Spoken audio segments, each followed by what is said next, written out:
Ayan. Rainy days. Pero pupunta kami sa hospital kasi meron siyang second shot injection para sa cervical cancer. Ay, ate. You're so beautiful. Ate. Tingin nga dito, ate. Ganda. Nakaputi pa. Ako naman, nakapink. Dapat pa nagpalit kami ng suot.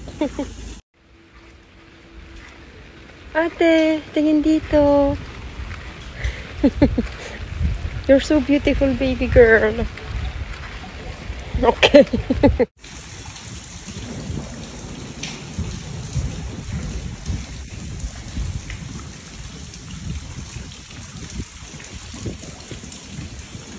Lakad lang. Grabing ulan. Chance ko tong video sa kanya. Yung dalawang bata iniwan namin sa bahay kasi bulan. Malapit lang naman to sa amin.